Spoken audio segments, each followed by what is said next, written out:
माँ की आखिरी चिट्ठी। नमस्कार दोस्तों, सानिया वॉइस स्टोरी चैनल में आप सभी का स्वागत है। तो दोस्तों, आज की कहानी है माँ की आखिरी चिट्ठी। चिट्ठी पढ़कर दोनों बेटों की आंखें भर आई। आज उन्हें खुद पे बड़ी शर्म आ रही थी।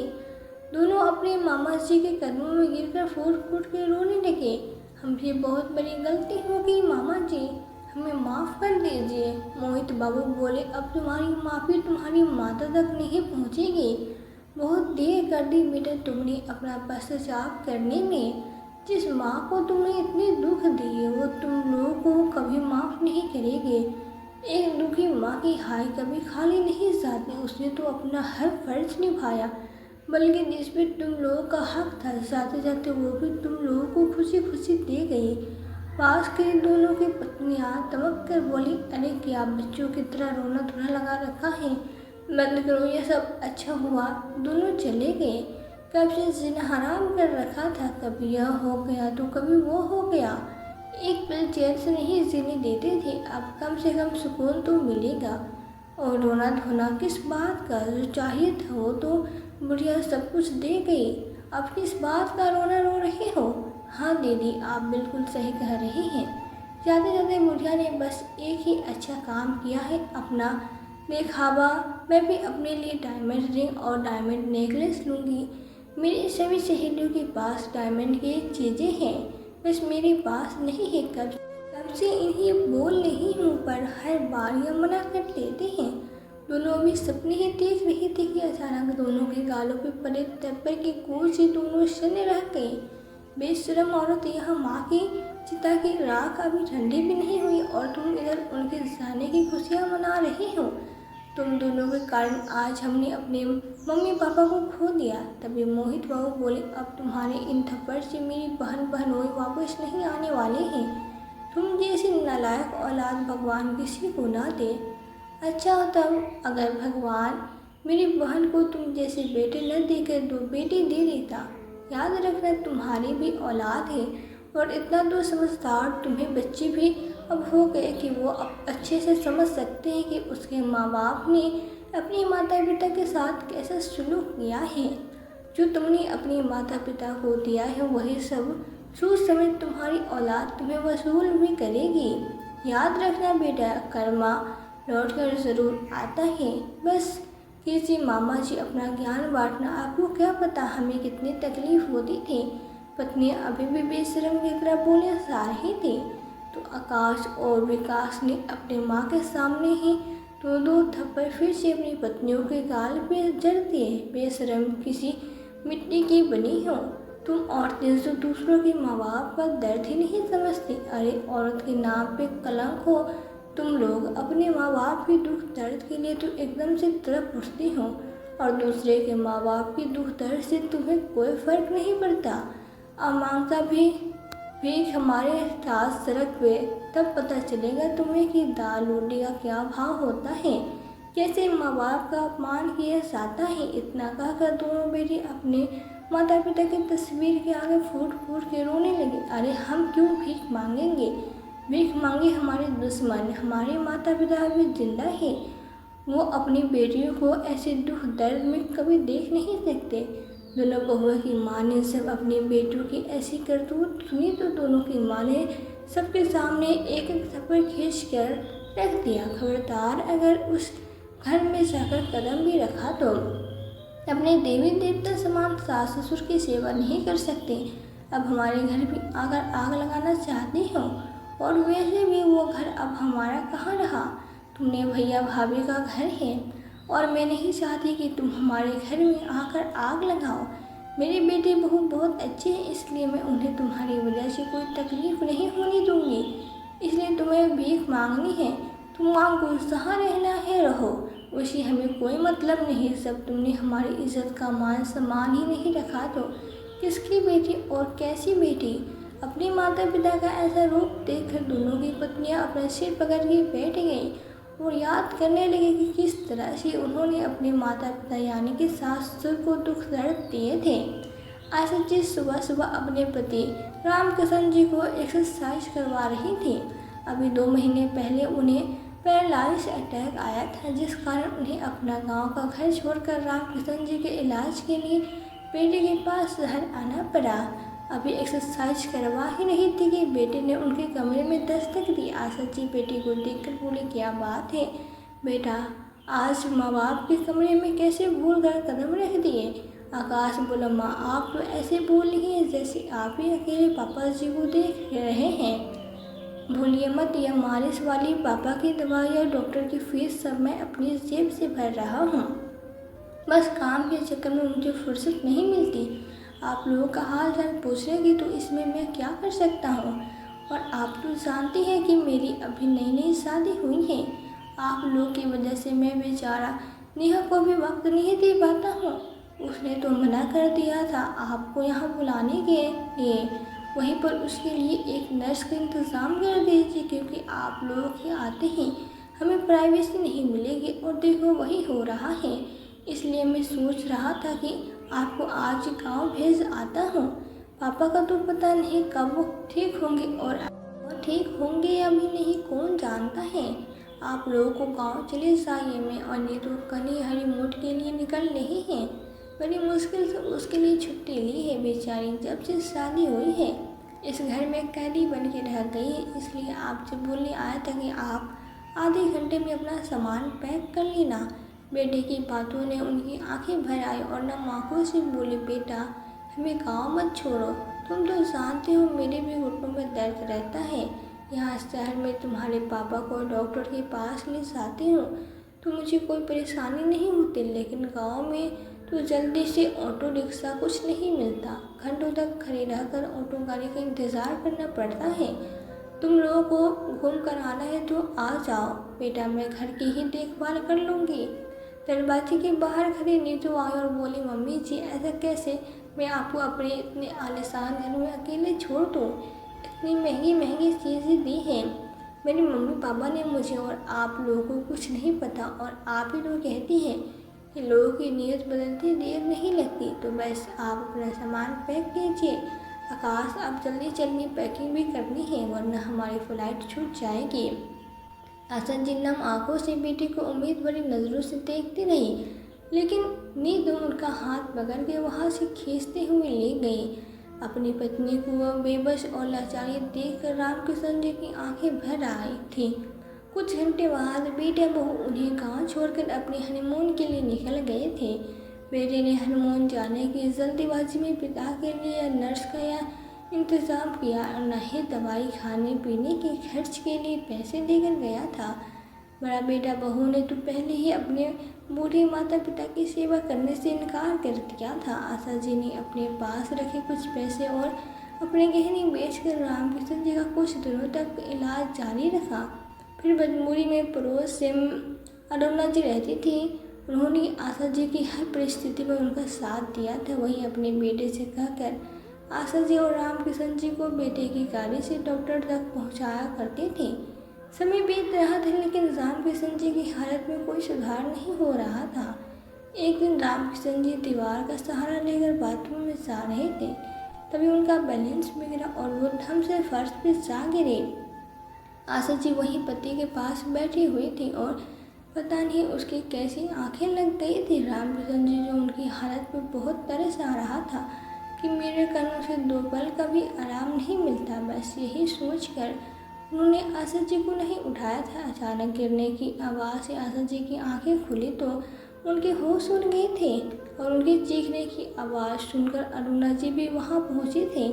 अफरा तफरी में उन्हें अस्पताल पहुंचाया गया। आशा जी का तो रो रो कर बुरा हाल हो रहा था। आशा जी ने बेटी को फ़ोन लगाया। पहले तो बहुत देर तक फ़ोन उठाया ही नहीं, लेकिन जब आशा जी ने किसी अनजान नंबर से कॉल किया तब जाकर बेटी ने फ़ोन उठाया। हेलो बेटा, तुम्हारे पापा बाथरूम में फिसल गए हैं, उनके सर से खून बह, डॉक्टर ने कहा है कि हमें उनके इलाज के लिए जल्दी से जल्दी पैसे जमा करना होगा ताकि वो समय पे इलाज कर सके। इतना सुनते ही बड़े बेटे का पूरा मूड खराब हो गया और चिल्लाता हुआ बोला, माँ आप लोगों को बार बार बीमार पड़ने के सिवा और कोई काम नहीं है क्या? जब देखो पैसे पैसे की डेट लगाए रहती हो, कहाँ से लाओ मैं पैसे? मेरे पास पैसों का कोई पेड़ नहीं लगा उगा हुआ है। इतने में पीछे से बहू की बोलने की आवाज़ आई, देखो बेबी, यह डायमंड का हार ऑर्डर कर दिया है, पूरे 5 लाख का है। पत्नी के बोलने से बेटे ने उसे चुप करने का इशारा किया।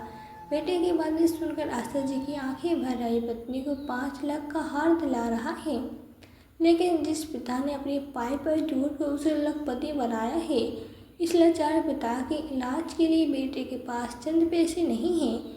माँ, आप पापा को सरकारी अस्पताल में भर्ती करवा दीजिए, पैसे तो मेरे पास नहीं है, हम भी कहाँ तक उनके खर्च उठाएंगे। अपने बच्चों बेबी को खर्चे देखो या आप लोगों के। मैं अब अगले संडे जाकर पापा को देख आऊँगा। इस संडे तो मुझे भी बच्चों की मूवी देखने लिए जाना पड़ेगा। आप तो जानते हैं कि बच्चे एक बार जिद पकड़ ले तो फिर कहाँ मानने वाले हैं। इतना कहकर बेटे ने फ़ोन रख दिया। छोटे बेटे का फ़ोन लगाया तो उसने भी यह कहकर आने से मना कर दिया कि माँ, अब उसने यही काम शुरू कर दिया है और अभी अगर वो छुट्टी लेगा तो उसकी आधी से ज़्यादा तनख्वाह कट जाएगी। तो फिर मैं अपनी पत्नी की इच्छाएं कहाँ से पूरी कर पाऊँगा। मैं पैसे ट्रांसफ़र कर दूँगा जितने मेरे पास होंगे, पर आ नहीं सकता। बेटों की बेरुखी से आशा जी का दिल उन्हें अंदर तक कचोट गया। आशा जी सोच रही थी कि शादी के इतने सालों बाद उन्हें औलाद नहीं हुई थी और अब 10 साल बाद औलाद हुई तो वो भी नालायक निकला। किसने खुश हुए थे पूरे परिवार के लोग जब आशा जी ने जुड़वा बेटे को जन्म दिया था। बेटों को बोलने से पहले ही उनकी हर फरमाइश पूरी कर देने वाले पिता के लिए आज बेटों के पास समय जरा भी नहीं है। अपने दोनों बेटों को कांधे में बैठाकर रामकिशन जी अकड़ कर चलते थे, लेकिन जब उन्हें कांधों का आज बेटों की ज़रूरत पड़ी तो उन्होंने अपने पिता से मुँह फेर लिया। अरुणा जी ने आशा जी की काफ़ी हद तक मदद की, लेकिन वो भी बेचारे कहाँ तक मदद कर सकती थी। वह खुद अपने बेटे बहू पर आश्रित रहती थी, पर आशा जी ने हिम्मत नहीं हारी। छोटे बेटे के लिए पैसे अब और ख़त्म हो चुके थे। अस्पताल के पास एक मंदिर था और वहाँ के पुजारी ने उन्हें कहा था कि बाहर तुम यहाँ जूते चप्पल बस साफ कर दिया करना, जिसके बदले लोग तुम्हें पैसे दे दिया करेंगे।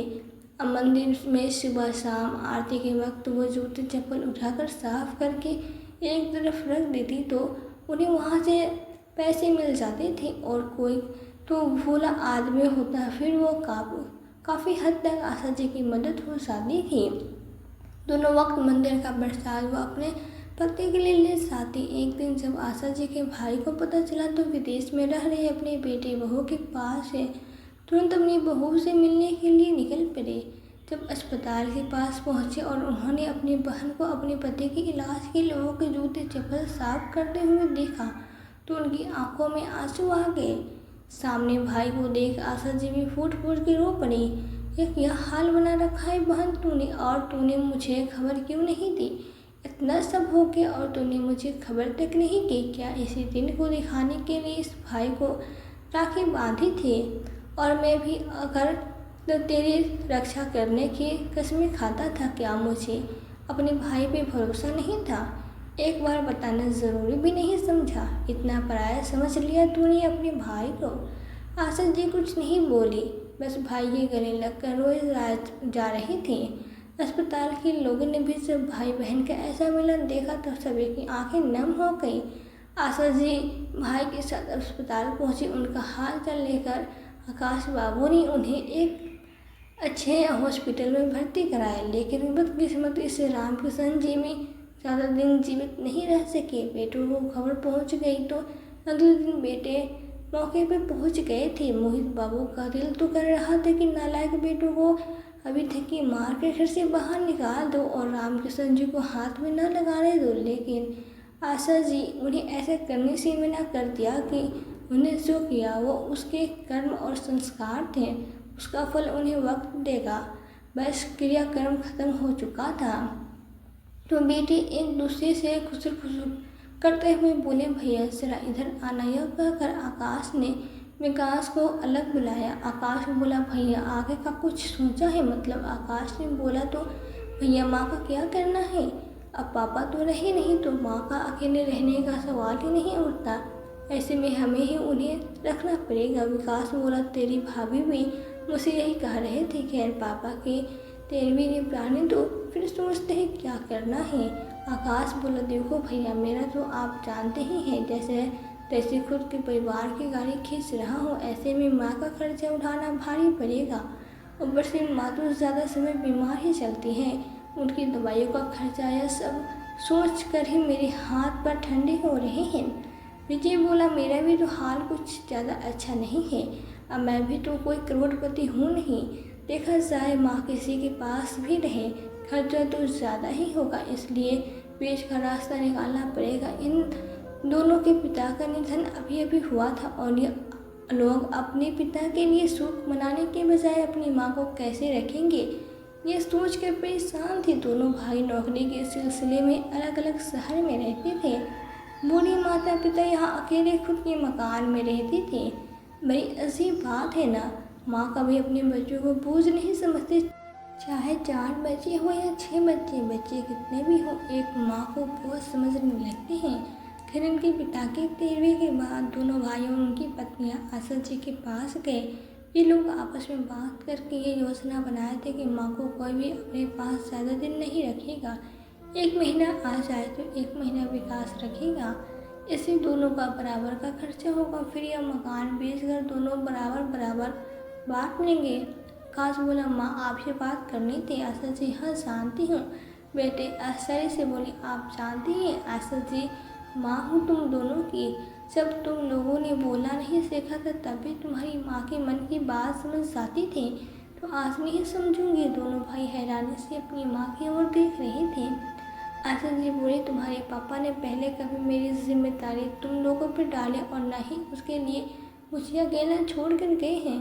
तुम लोग जैसे पहले रहते थे वैसे ही रहो, मैं यहाँ अकेली ही रहूँगी। मैं खुद अपनी देखभाल कर सकती हूँ। और रही बात इस मकान की, तो तुम्हारे पापा ने मेरे बाद अनाथ आश्रम को दे दिया है। जब ये कहना था, जब बच्चों ने कभी हमारी सेवा नहीं की, फिर उन्हें बैठे बैठाया घर क्यों देना, करने दो, उन्हें भी मेहनत बनाने दो, उन्हें भी अपना घर अपने बलबूते पे। आशा जी का इतना कहना हुआ कि दोनों भाई गुस्से में कहने लगे, बस बस बहुत हो गया, ठीक है। जब आप लोग पहले से सब तय कर चुके हैं, फिर हमारा यहाँ क्या काम। चलो सभी यहाँ से। सभी तुरंत चले गए और आशा जी उन्हें बस जाते हुए देखती नहीं। मोहित बाबू अपनी बहन को अपने साथ विदेश ले जाना चाहते थे, लेकिन उन्होंने यह कहकर जाने से मना कर दिया कि इस घर में उनके पति के साथ होने का एहसास। मोहित बाबू ने एक सहायिका अपनी बहन की देखभाल के लिए रख दी और उन्हें अपने हर महीने जो पैसे आते थे वो बहन के अकाउंट में ट्रांसफ़र करवा देते थे। फिर सालों साल बीत रहे थे, पर बेटों ने अपनी माँ के सूद नहीं ली। वह दोनों भाई एक दूसरे के ज़्यादा करीब आ गए, हर सुख दुख में एक साथ रहते, जो पहले कभी नहीं होता था। आज माँ की वजह से दोनों एक साथ आ गए और साथ मिलकर अपनी माँ को कोसते। यही होती इंसानियत, फितरत।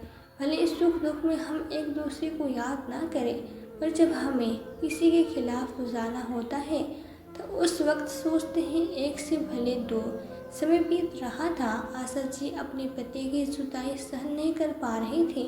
फिर एक रोज़ बेटों को उनकी माँ के मरने की खबर मिली तो वो इस पर आकाश ने कहा, चलो भैया, माँ ने तो अपना कर्तव्य नहीं निभाया, पर हम बेटे मुखाग्नि देकर अपना कर्तव्य निभा देते हैं। दोनों घर गए, पर तब तक माँ का अंतिम संस्कार हो चुका था। दोनों के मामा ने एक चिट्ठी उनके हाथ में थमा दी। चिट्ठी में अपने माता पिता को तुम लोगों ने कभी समझा ही नहीं, उस दिन भी मेरी पूरी बात सुने बिना ही चले गए। जब तुम दोनों पापा का क्रियाक्रम में आए थे, मेरे लिए चिंतित है कि मुझे कौन रहेगा। जिसने 9 महीने तुम्हें अपने अंदर रखा, उसके लिए तुम लोगों के घर में थोड़ी सी जगह नहीं। यह जानकर बुरा लगा क्योंकि यह मैंने सुन ली थी, और तुम लोग आगे भी मेरी चिंता ना करो, इसलिए पापा की वसीयत की बात कही। मैं जानती थी अभी अगर यह मकान तुम लोगों में बराबर बांट दूँ तो तुम अपने अपने रास्ते हो जाओगे और मुझे किसके साथ रहना है, इसके लिए भी लड़ते रहोगे। पर अब जब मकान का लोग और मेरी कोई चिंता नहीं होगी तो तुम लोग आपस में ऐसे में रहोगे। और ऐसा ही हुआ। अपनी माँ को बहुत समझा लिया, पर चलो मेरी योजना काम कर गई। इस मकान के 2 हिस्से कर रही हूँ, लेकिन इसे पाने के बाद भी दोनों भाई ऐसे ही मिलकर रहना। जमाना बड़ा खराब है बेटा, अपनों से बना कर रखना, वरना जहाँ अपने साथ छोड़ कर चले जाते हैं वहाँ गैरों का क्या भरोसा।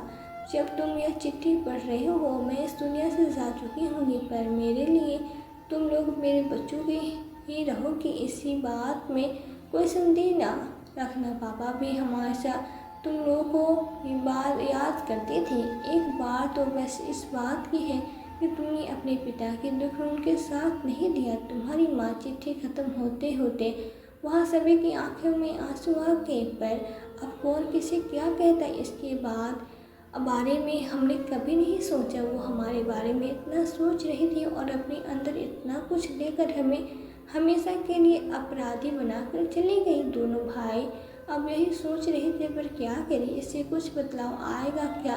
बीता हुआ वक्त और अपनी माँ वापस आएगी क्या? रिश्ते पैसों से ऊपर आ जाएगा? शायद इसका जवाब बेटों के पास नहीं था। दोनों ही बेटे अपने किए के पश्चाताप की अग्नि में जल रहे थे। माँ की तस्वीर की आगे माफ़ी मांगने लगे। मोहित बाबू बोले, तुम्हारी माँ की अब कानों तक कभी नहीं पहुँचेगी। जिस माँ को तुमने इतने दुख दिए तुम लोगों को कभी माफ़ नहीं करेगी। उसका दिल आज भी यही कहकर तड़पा होगा कि काश उसकी बेटी बहू ने उसका साथ दिया होता और एक दुखीदाई माँ का हाथ कभी नहीं खाली जाती। उसने तो अपना हर फर्ज बखूबी निभाया, बल्कि जिस चीज़ पर तुम लोगों का हक था वो भी जाते जाते तुम्हें खुशी खुशी दे गई। पास खड़ी दोनों की पत्नियां चमक कर बोली, अरे क्या बच्चों की तरह रोना लगा रखा है। अच्छा हुआ चले गई, कब से जिना हराम कर रखा था। कभी यह हो गया कभी वो हो गया, कम से कम अब सुकून से तो जिएंगे। और जो चाहिए था वो तो बुढ़िया जाते जाते हम सबको दे ही गई। हाँ दीदी सही कह रही हैं, बुढ़िया ने बस एक ही अच्छा काम किया है। अब मैं अपने लिए डायमंड का नेकलेस लूँगी। मेरी सब सहेलियों के पास है, बस मेरे पास नहीं है। कब से इसे बोल रही थी, बुढ़िया पास मान ही नहीं रही थी। दोनों अभी सपने ही देख रही थी कि अचानक दोनों के गालों पे बरातर थप्पड़ से दोनों सने रह गई। बेशरम औरत, वहाँ माँ की चिता की राख अभी ठंडी तक नहीं हुई और तुम इधर उनके जाने की खुशियाँ मना रही हो। तुम लोग के कारण आज हमने अपने माता पिता को खो दिया। तभी मोहित बाबू बोले, बेटा अब तुम्हारे थप्पड़ से मेरी बहन वापस तो नहीं आने वाली। तुम जैसे नालायक औलाद भगवान किसी को न दे। अच्छा होता भगवान अगर तुम जैसी औलाद की जगह मेरी बहन को 2 बेटी ही देता। लेकिन याद रखना, तुमने जो अपनी माता पिता के साथ किया है तुम्हारे बच्चे भी तुम्हारे साथ वही करेंगे, क्योंकि कर्मा लौट कर वापस जरूर आता है।